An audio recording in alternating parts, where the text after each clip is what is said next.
Hola, ¿qué tal audiencia? Mi nombre es Artemio Salazar y soy el conductor del tren. Un día más les doy la bienvenida a este su programa, El Maquinista Historias de Terror. Así que prepárense un café, pónganse los audífonos y disfruten este relato.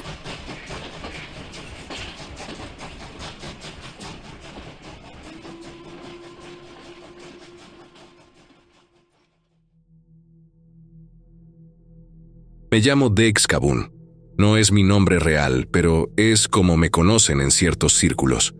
Durante los últimos 15 años me he dedicado a investigar incidentes de todo tipo de misterio, sobre todo aquellos encubiertos por los gobiernos, porque si aún piensas que eso no ocurre, que Dios te agarre confesado. El 2 de mayo de 2026, la Organización Mundial de la Salud recibió una notificación que activó todos sus protocolos de emergencia. Se trataba de varios casos de enfermedad respiratoria aguda grave, detectados a bordo del MV Hondius, un crucero holandés que navegaba por el Atlántico Sur. El barco había zarpado desde Ushuaia el 1 de abril, con 147 personas entre pasajeros y tripulación. La expedición había recorrido algunos de los lugares más remotos del planeta: la Antártida, Georgia del Sur, Tristán de Acuña, Santa Elena y la isla Ascensión. Los primeros síntomas aparecieron aproximadamente 2 semanas después de la partida. Pasajeros de diferentes nacionalidades comenzaron a presentar fiebre alta, dificultad respiratoria y tos persistente. El personal médico del barco aisló a los afectados en camarotes separados, pero para entonces ya habían compartido espacios comunes durante días. Comedor, salón de conferencias, pasillos estrechos, sistema de ventilación centralizado. Las autoridades sanitarias fueron informadas cuando el barco se encontraba cerca de la costa occidental de África. Un helicóptero de evacuación trasladó a los pacientes más graves a un hospital en Ciudad del Cabo. Las pruebas de laboratorio confirmaron hantavirus en uno de ellos, específicamente la cepa andina. Hasta ese momento, la Organización Mundial de la Salud había identificado 8 casos relacionados con el brote, 5 confirmados y 3 sospechosos. 3 personas habían fallecido. La cepa andina del hantavirus llamó la atención de los epidemiólogos, porque es una de las pocas variantes con capacidad documentada de transmitirse entre personas. No es una transmisión fácil. Requiere contacto estrecho y prolongado con fluidos corporales. Pero en un crucero, ese tipo de contacto es precisamente lo que ocurre todo el tiempo. Una infectóloga del Instituto Oswaldo Cruz en Brasil declaró a los medios que aún era demasiado pronto para determinar el origen del brote. Los pasajeros podrían haberse infectado durante las excursiones en tierra. También era posible que alguno hubiera embarcado ya contagiado en Ushuaia. Esa pregunta se convirtió en el centro de la investigación epidemiológica, porque si alguien había embarcado contagiado, eso significaba que el virus ya estaba circulando fuera del barco antes de que se declarara la alerta. Pero mientras el mundo discute el brote del Hondius, yo no podía dejar de pensar en otro barco, uno que nunca apareció en las noticias, uno que oficialmente nunca existió, pero yo sí lo tengo bien documentado. La historia del Valkyrie comenzó a llegar a mis oídos por fragmentos. Un artículo en una revista digital ya desaparecida, una mención en un foro de entusiastas de la oceanografía, un comentario al pasar de un exfuncionario de la Marina canadiense que bebía demasiado whisky. Durante años reuní documentos, registros de navegación fragmentarios, menciones indirectas en informes meteorológicos del Ártico.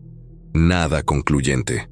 Hasta que en 2019 logré contactar a 3 personas que afirmaban haber estado a bordo del Valkyrie. Se llamaban Ingrid Halvorsen, Markus Eide y Stefan Petrovich. Los contacté por separado a través de Internet. Realicé las entrevistas mediante videollamadas en días diferentes, cada uno desde su lugar de residencia. No hubo forma de garantizar que no hubieran hablado entre ellos antes de que yo los contactara, pero comparé sus testimonios después. Las coincidencias entre sus relatos fueron demasiado extensas y detalladas como para atribuirlas a una invención coordinada. Esto es lo que me contaron. El Valkyrie era un barco oceanográfico de bandera noruega. Medía 87 metros de eslora y había sido construido en 1983 en un astillero de Bergen. Su diseño estaba pensado para operar en aguas polares, con casco reforzado contra hielos y sistemas de calefacción redundantes en todos los sectores críticos. En 1987 partió desde Reykjavik con 72 personas a bordo entre científicos, técnicos y tripulación. La expedición estaba financiada por un consorcio privado europeo, aunque los 3 sobrevivientes coincidieron en que nunca tuvieron claro quiénes eran exactamente los inversores. El objetivo oficial declarado ante las autoridades canadienses y groenlandesas era la perforación de hielo profundo para el estudio de microorganismos preservados en capas glaciares milenarias. Pero eso era la versión pública. La verdadera razón de la expedición era otra: evaluar el potencial petrolero del lecho marino en el estrecho de Nares. A mediados de los años 80, varias compañías privadas competían por identificar nuevas cuencas sedimentarias en el Ártico. El consorcio que financiaba el Valkyrie quería llegar primero. La fachada científica les permitía perforar y tomar muestras sin levantar sospechas de la industria competidora. El bioquímico Arsen Volkov no estaba allí para estudiar microorganismos por interés académico. Estaba allí para analizar los núcleos de sedimento en busca de biomarcadores de hidrocarburos. Eso decía el papel. Arsen Volkov era un bioquímico originario de Kazajistán, aunque vivía en Suecia desde principios de la década de 1980. Según Halvorsen, Volkov era el científico más calificado del equipo. Había trabajado en el Instituto de Virología de Moscú antes de emigrar y tenía experiencia con patógenos de ambientes extremos. Su función específica en la expedición era analizar los microorganismos extraídos de los núcleos de hielo y determinar si alguno representaba un riesgo biológico. El barco abandonó Reykjavik el 12 de marzo de 1987. Los primeros días de navegación transcurrieron sin incidentes. El equipo realizaba perforaciones en puntos previamente seleccionados y almacenaba las muestras en contenedores refrigerados dentro del laboratorio principal del barco. Volkov trabajaba turnos de 12 horas examinando las muestras bajo microscopios y realizando cultivos iniciales. Los problemas comenzaron aproximadamente 10 días después de la partida. Marcus Eide era el operador de radio principal del Valkyrie. Tenía 34 años en ese momento y había trabajado en barcos pesqueros durante casi una década antes de unirse a expediciones científicas. Según su testimonio, Volkov comenzó a mostrar signos de fatiga extrema alrededor del 23 de marzo. No era sueño normal. Eide describió que el bioquímico podía quedarse mirando fijamente un punto durante minutos sin reaccionar cuando alguien le hablaba. En un par de ocasiones, dejó caer tubos de ensayo al suelo por pérdida de fuerza en los dedos. La doctora Ingrid Halvorsen era la médica de a bordo. Tenía 41 años y había trabajado en hospitales rurales de Noruega. Antes de especializarse en medicina de expediciones, ella fue la primera en examinar a Volkov cuando los síntomas se volvieron inconfundibles. Lo describe así: agotamiento extremo, episodios de desconexión mental y una somnolencia progresiva que no mejoraba con reposo. Halvorsen le realizó análisis de sangre básicos. No encontró marcadores inflamatorios elevados. No había fiebre. No había signos de infección común. El 27 de marzo, durante la cena, Volkov estaba sentado con otros 3 científicos en el comedor del barco. Según Stefan Petrovic, que era técnico de laboratorio, Volkov llevaba toda la comida con la cabeza gacha, respondiendo con monosílabos. En un momento dado, Simplemente inclinó la cabeza y se quedó dormido sobre la bandeja. Los compañeros que estaban con él intentaron despertarlo. Le sacudieron el hombro. Le hablaron fuerte. Un científico llamado Henri Leclerc le vertió un poco de agua fría en la nuca. No respondió.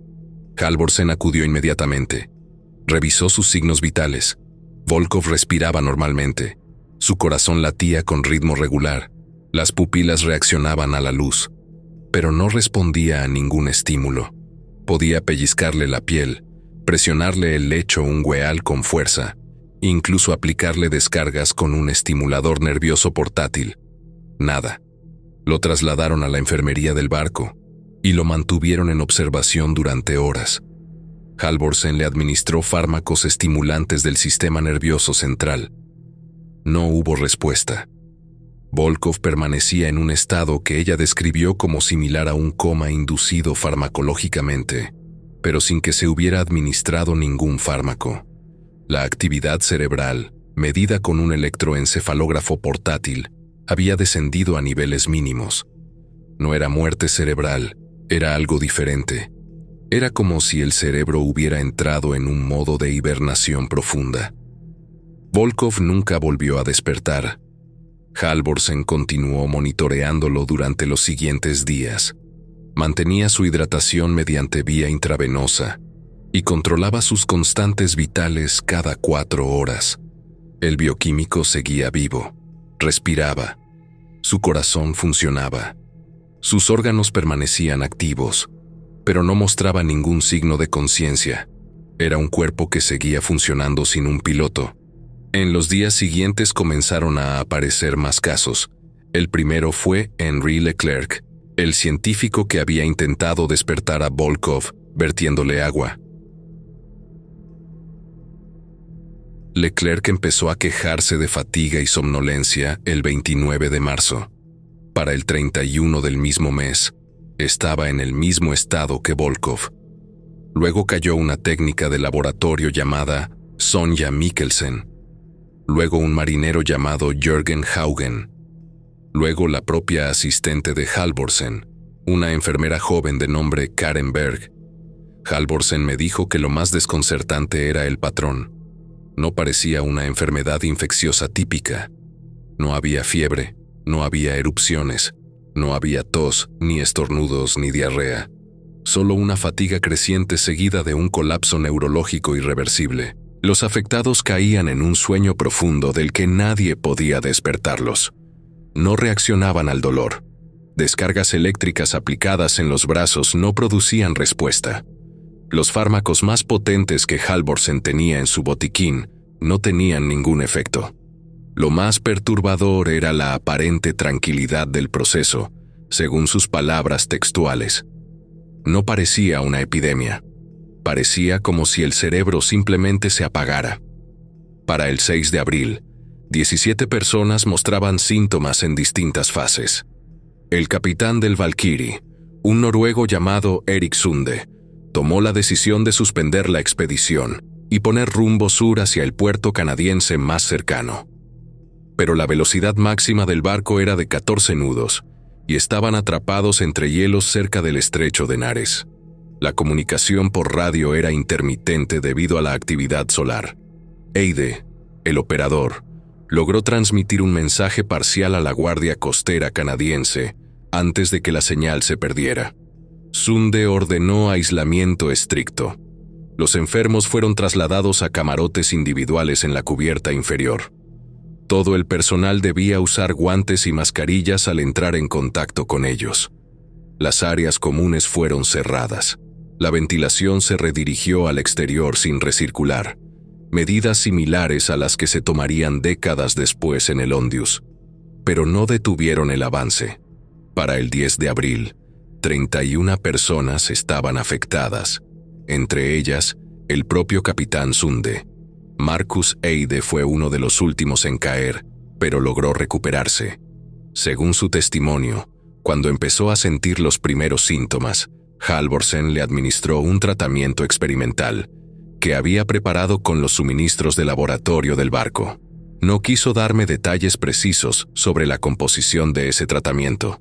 Solo dijo que era una combinación de antivirales de amplio espectro y esteroides en dosis mucho más altas de lo que se consideraba seguro. Halvorsen le advirtió que podría matarlo. Eide aceptó el riesgo porque, según sus palabras, prefería morir a terminar como los otros. Funcionó. No del todo. Eide sufrió daños renales que requirieron diálisis durante meses después del rescate. Pero sobrevivió y no desarrolló la fase final de la enfermedad, porque había una fase final. Los pacientes que permanecían en coma más de 3 días comenzaban a mostrar nuevos síntomas. Halvorsen los documentó con detalle en un diario médico que, según ella, fue confiscado por las autoridades durante la cuarentena. Lo que recuerda es esto: hemorragias oculares primero. Los ojos de los afectados se llenaban lentamente de sangre. No era un derrame único. Era como si pequeños vasos sanguíneos de la conjuntiva estallaran uno tras otro. Luego comenzaba el sangrado interno. Moretones enormes aparecían en todo el cuerpo sin causa aparente. La piel de los pacientes adquiría un tono grisáceo y una rigidez anormal. Halvorsen lo comparó con mármol húmedo. La temperatura corporal descendía a niveles incompatibles con la vida humana. Halvorsen midió valores de 31 grados centígrados en pacientes cuyo corazón seguía latiendo. Eso es hipotermia severa. En cualquier otro contexto, esas personas estarían muertas, pero sus corazones continuaban, lentos pero regulares, entre 20 y 30 latidos por minuto. El cerebro parecía estar consumiéndose desde dentro. Stefan Petrovic, el técnico de laboratorio, presenció la autopsia de uno de los fallecidos. No era forense. No tenía entrenamiento médico, pero era el único que quedaba en el barco con conocimientos suficientes para operar los equipos de laboratorio cuando Halvorsen necesitaba ayuda. Me describió la escena con una precisión escalofriante. Abrieron el cráneo de un paciente fallecido hacía menos de 6 horas. El cerebro tenía una consistencia anormalmente firme. Halvorsen lo palpó con guantes y dijo que se sentía seco, como si hubiera perdido la mayor parte de su contenido líquido. Al realizar los cortes para el examen interno, notaron una textura granular en algunas regiones. Bajo el microscopio, Petrovic observó estructuras cristalinas diminutas en el tejido cerebral. No eran cristales biológicos normales. No sabía qué eran. Solo sabía que no pertenecían a un cerebro humano sano. Halvorsen me dijo algo que nunca olvidaré. El cerebro no parecía enfermo. Parecía consumido. Cuando los equipos internacionales interceptaron finalmente el Valkyrie, encontraron una escena que ninguno de los rescatistas quiso comentar jamás de forma oficial. Según Eide, que estaba consciente cuando abordaron los helicópteros, había al menos 40 cuerpos inmóviles distribuidos en camarotes, pasillos y laboratorios. Muchos aún conservaban pulso débil. Algunos seguían respirando, pero sus ojos abiertos no mostraban ninguna reacción. Eran como muñecos tirados en el suelo. Los equipos de rescate estaban completamente aislados. Llevaban trajes de materiales químicos con respiración autónoma. Según testigos que Eide escuchó después durante la cuarentena, los médicos militares que ingresaron al barco comenzaron a discutir inmediatamente la posibilidad de destruir el barco antes de permitir que llegara a puerto. La discusión no era si podían salvar a los afectados. Era si podían permitir que algo así tocara tierra firme. Marcus Eide estaba en un camarote cercano a la sala de radio. La puerta estaba entornada. Los rescatistas hablaban por sus equipos con una base en tierra que él no podía identificar. Recuerda claramente una frase. Me la repitió 3 veces durante la conversación para asegurarse de que la estaba transcribiendo bien. Si esto llega a tierra y se transmite, no podremos contenerlo. El Valkyrie permaneció aislado durante días bajo vigilancia militar cerca de la bahía de Baffin. Los 4 sobrevivientes fueron evacuados en helicópteros separados. A Halvorsen la trasladaron a una instalación en Groenlandia. a Eide a una base en el norte de Canadá, a Petrovic a un hospital militar en Islandia. El cuarto sobreviviente, un marinero llamado Anders Viken, fue llevado a una ubicación que ninguno de los otros pudo identificar. Nunca volvieron a verlo. Nunca supieron qué fue de él. Comenzó entonces una cuarentena que duró casi 6 meses. Los 3 sobrevivientes a los que entrevisté coincidieron en un punto. Las condiciones del aislamiento fueron extremas. Los trasladaron entre distintas instalaciones médicas sin explicación. A Halvorsen la mantuvieron en habitaciones con ventanas de un solo sentido y sistemas de bloqueo externo.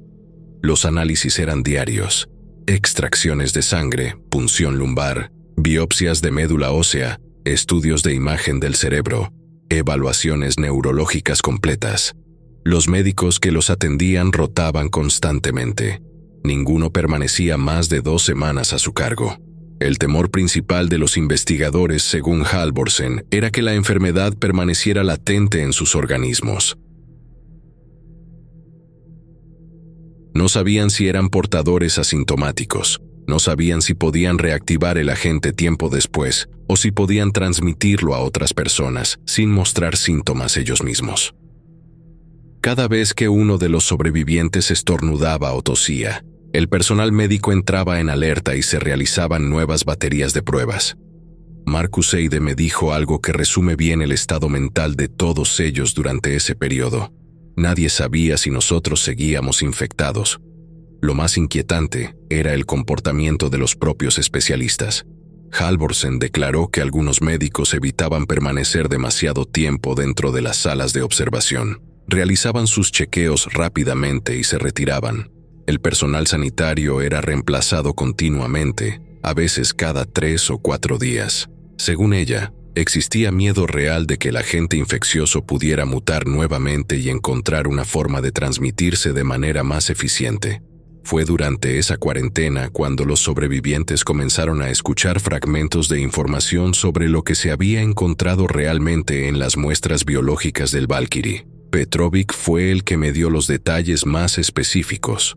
En una de las instalaciones donde lo mantuvieron aislado, un médico militar que se había encariñado con él le mostró documentos internos en una ocasión que el supervisor no estaba presente.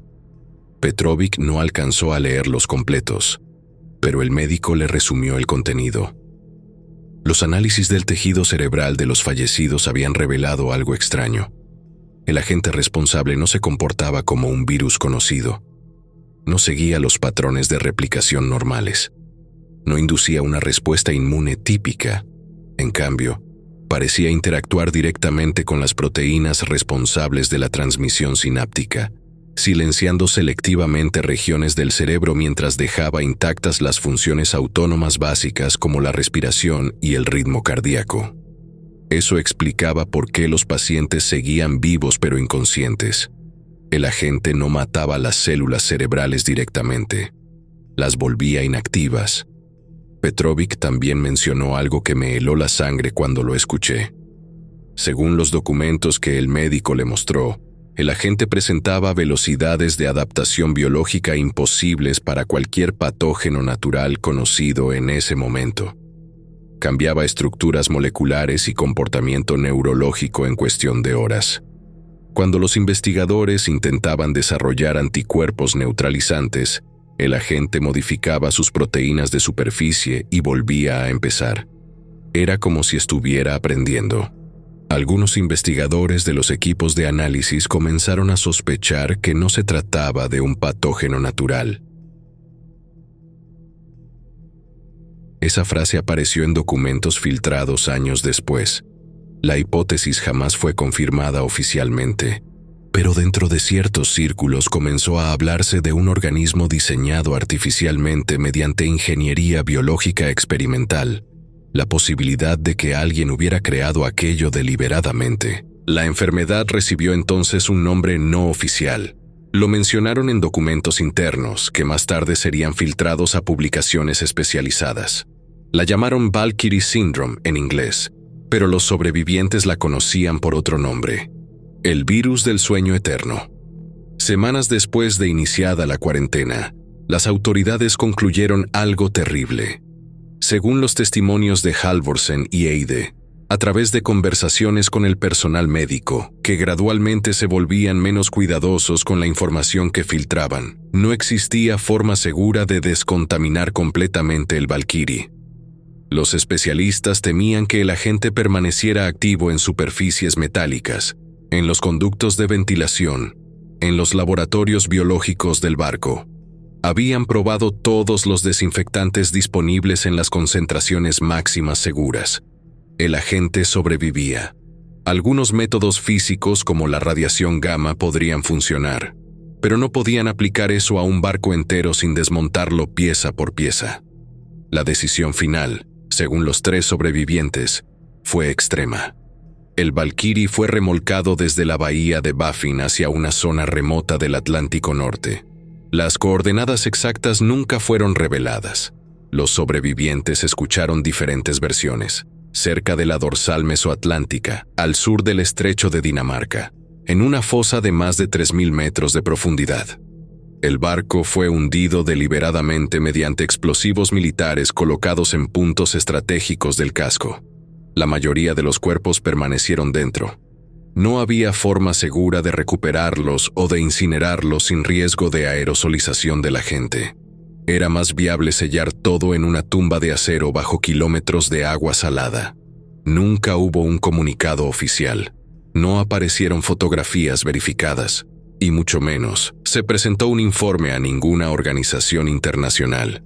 Durante años, cualquier referencia al incidente desapareció de los registros navales accesibles al público. Los nombres de los 72 tripulantes y científicos del Valkyrie no aparecen en ninguna base de datos de personas desaparecidas en el Ártico durante 1987. Es como si nunca hubieran existido. Oficialmente, el caso jamás existió. Pero tras el brote del Ondius hace unos días, el nombre del Valkyrie volvió a circular con fuerza en los foros y canales de comunicación que siguen este tipo de incidentes. La coincidencia era demasiado llamativa. Ambos barcos realizaban expediciones a regiones aisladas. Ambos sufrieron brotes de enfermedades de origen desconocido en entornos de confinamiento. Ambos activaron protocolos de cuarentena y aislamiento. En ambos casos, las autoridades sanitarias internacionales parecían saber más de lo que decían públicamente. Por supuesto, existen diferencias importantes. El brote del Hondius fue causado por hantavirus, un patógeno conocido y estudiado. Los síntomas eran respiratorios, no neurológicos. No hubo casos de coma irreversible ni cristalización cerebral. Pero los epidemiólogos que siguieron el caso notaron algo que los medios no reportaron. La cepa andina del hantavirus tiene una tasa de mortalidad de aproximadamente el 35% en brotes documentados. En el Hondius, la tasa de mortalidad entre los afectados fue mucho más baja. Solo 3 muertos entre 8 casos confirmados y sospechosos. Algo no cuadraba. Además, varios de los pasajeros del Ondius que resultaron infectados no habían desembarcado en ninguna de las escalas donde se creía que podían haber contraído el virus. Habían permanecido a bordo durante toda la travesía. Eso significaba que el contagio había ocurrido dentro del barco. Pero el hantavirus no es altamente contagioso entre personas. Se necesita contacto muy estrecho y prolongado. ¿Cómo explicar múltiples contagios entre personas que no compartían camarotes ni tenían contacto físico directo? Yo entrevisté a Ingrid Halvorsen, Markus Eide y Stefan Petrovic entre septiembre y diciembre de 2019. Los 3 fallecieron en circunstancias que no puedo calificar como naturales sin sentir que estoy mintiendo. Halvorsen murió en un incendio doméstico en enero de 2020. Las autoridades noruegas determinaron que fue un accidente eléctrico. Eide sufrió un paro cardíaco en febrero de 2020 mientras caminaba por la calle en Hamburgo. Tenía 67 años y ningún historial de problemas cardíacos. Petrovic desapareció en marzo de 2020. Su coche fue encontrado estacionado cerca de un fiordo al sur de Reykjavik. Nunca se encontró el cuerpo. Quizás son coincidencias. Quizás no. Para quienes creen en la conspiración, el verdadero miedo nunca estuvo en el barco hundido, sino en la posibilidad de que el agente original jamás haya desaparecido, que permanezca en algún lugar, tal vez en el fondo del Atlántico Norte, tal vez en otro lugar, esperando que el brote del Ondius fuera una advertencia, una versión más leve, más controlada, de algo mucho peor. O tal vez el virus del sueño eterno nunca fue un virus. Tal vez fue un producto de la Guerra Fría biológica que se salió de control. Tal vez hubo más expediciones como la del Valkyrie, más barcos, más laboratorios, más muestras de hielo milenario con organismos que nunca debieron ser descongelados. No tengo pruebas de nada, solo testimonios de 3 personas que ya no pueden hablar. Solo documentos filtrados que podrían ser falsificaciones. Solo la certeza de que el MV Hondius no fue un incidente aislado y de que el nombre Valkyrie seguirá apareciendo cada vez que algo salga mal en un barco perdido en el mar. Yo seguiré investigando, porque si hay algo que aprendí en todos estos años, es que las peores verdades no están en los informes oficiales. Están en lo que la gente susurra cuando cree que nadie escucha. Y muchos siguen susurrando sobre el Valkyrie.